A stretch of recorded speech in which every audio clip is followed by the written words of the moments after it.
Governor साहब को धन्यवाद, नए साल की शुभकामनाएं। उन्होंने बीपीएससी चेयरमैन साहब से मेरे सामने बातचीत की और उन्होंने कहा सीएम से भी मैं अभी बात करूंगा। जांच के लिए उन्होंने कह दिया है और बीपीएससी चेयरमैन को उन्होंने अभी बुलाया भी है। इस आंदोलन को एक फ्रॉड किशोर ने बेच दिया, दौलत स्वराज पार्टी, और ये फ्रॉड दुनिया का है। बिहार कभी इस गुंडे को माफ नहीं करेगा, ये गुंडा है। बीपीएससी अभ्यर्थी के मुद्दे को लेकर अब बिहार में सियासत तेज हो गई है। आज उस मुद्दे को लेकर पप्पू यादव राज्यपाल से मिलने पहुंचते हैं और पप्पू यादव का दावा है कि राज्यपाल ने उनके सामने बीपीएससी चेयरमैन से फ़ोन पर बात की है। अब मामला बहुत जल्द सुलझ जाएगा। पप्पू यादव ने साफ तौर पर यह ऐलान कर दिया है कि कोई भी फ्रॉड अब बीपीएससी अभ्यर्थी के बीच नहीं जाएगा। कोई ऐसा किशोर ना हो जो बीपीएससी अभ्यर्थी के बीच चला जाए और उनको उग्र कर दे, उनके ऊपर लाठी चार्ज करवा दे। आप सुने पप्पू यादव के उस पूरे बयान को। गवर्नर साहब को धन्यवाद, नए साल की शुभकामनाएं। उन्होंने बीपीएससी चेयरमैन साहब से मेरे सामने बातचीत की, लंबी बातचीत हुई, टू द पॉइंट बातचीत हुई। उन्होंने कहा कि डीएम-एसपी को भी मैं अभी बुला रहा हूं।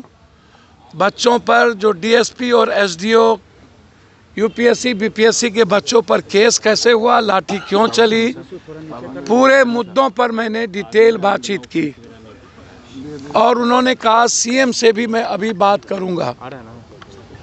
हर कीमत पर बच्चों के साथ जो ज्यादती हुई वो जांच के लिए उन्होंने कह दिया है और बीपीएससी चेयरमैन को उन्होंने अभी बुलाया भी है।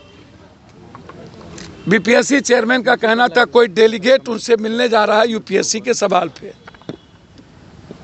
फिर कोई फ्रॉड किशोर ना चल जाए।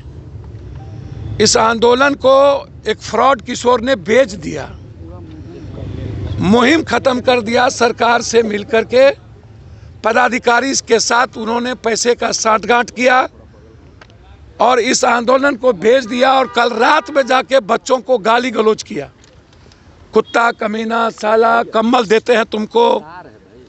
इसको पता ही नहीं है, औकात ही नहीं है कि पूरा दुनिया छात्र आंदोलन के सामने झुकी है। अभी बांग्लादेश का हश्र उसे याद नहीं है, भारत का हश्र उन्हें याद नहीं है।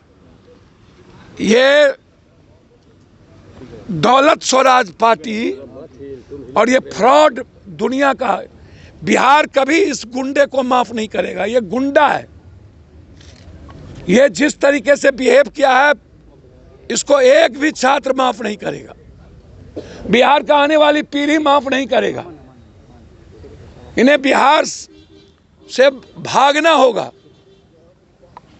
मेरे बच्चों के साथ ज्यादती किया 3 बजे जाके गुंडों के साथ, 2 IAS IPS के साथ। इसीलिए मैंने पूरी शिकायत गवर्नर साहब से की है। पूर्णिया हाईकोर्ट बेंच के बारे में गवर्नर साहब ने स्वीकृति दी है, लिखा हाईकोर्ट बेंच को कि बिहार में एक हाईकोर्ट बेंच और स्थापित होनी चाहिए। ये 2 बड़े मुद्दे जो बीपीएससी और पूर्णिया हाईकोर्ट के मुद्दे थे, जिसके लिए आज हम मुलाकात किए। और मैंने ये दोनों मुद्दे, ये पूर्णिया हाईकोर्ट है,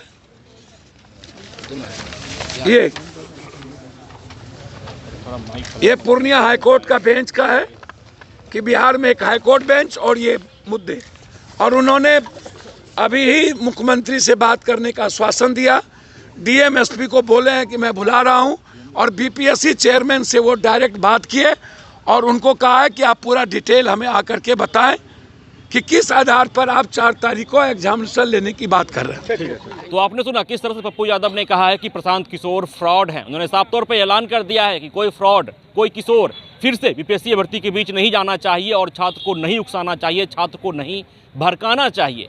आज राज्यपाल से मिलने पहुंचे थे पप्पू यादव और पप्पू यादव ने ऐलान किया है कि उनके सामने राज्यपाल ने बीपीएससी चेयरमैन से फ़ोन पर बात की है। अब मामला बहुत जल्द सुलझ जाएगा।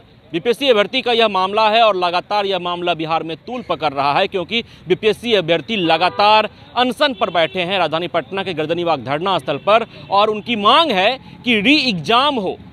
हालांकि बीपीएससी ने बापू सेंटर की परीक्षा रद्द कर दी, लेकिन अभ्यर्थी यहाँ मानने को तैयार नहीं है। बीपीएससी अभ्यर्थी का साफ तौर पर यह मांग है कि पूरा एग्जाम फिर से हो, री एग्जाम करवाई जाए। और इसी मुद्दे को लेकर बीपीएससी अभ्यर्थी लगातार गर्दनीबाग धरना स्थल पर बैठे हुए हैं। और इसी मसले को लेकर पप्पू यादव आज राज्यपाल से मिलने पहुंचते हैं और उनकी मुलाकात जब होती है और मुलाकात के बाद जब वो बाहर आते हैं तो उन्होंने साफ तौर पर यह कह दिया है कि राज्यपाल ने फ़ोन पर उनके सामने बीपीएससी चेयरमैन से बात की है, अब मामला बहुत जल्द सुलझ जाएगा। लेकिन अब देखना दिलचस्प रहता है कि बीपीएससी अभ्यर्थी का यह मामला कब सुलझता है, सरकार कब संज्ञान लेती है, आयोग इस पर कब कुछ फैसला देता है। विश्वजीत आनंद, फर्स्ट बिहार, पटना। जहां 27 वर्षों के सफर में 17,000 से भी अधिक छात्रों ने डॉक्टर एवं इंजीनियर बनकर भरे सफलता की ऊंची उड़ान। जहां साधारण छात्र भी झारखंड टॉपर्स बनकर बना रहे इतिहास। दूरदर्शी शिक्षाविद श्री विपिन सिंह के मार्गदर्शन में मेडिकल एवं इंजीनियरिंग के लाखों छात्रों के लिए आशा की किरण के रूप में गोल, Nations leading institute. Vidya Vihar आवासीय विद्यालय 29 वर्षों से आपके बच्चों को शिक्षा, खेल और सांस्कृतिक रूप से समृद्ध कर रहा है। बिहार के पूर्णिया में स्थित हमारा 40 एकड़ का हरा भरा परिसर और 27 एकड़ का खेल मैदान एक ऐसा वातावरण प्रदान करता है जहां विद्यार्थी न केवल पढ़ाई में बल्कि हर क्षेत्र में आगे बढ़ते हैं। सत्र 2025 से 26 के लिए कक्षा 4 से 8 एवं 11 में नामांकन के लिए संपर्क करें 8448448720। Website www.vvrs.org।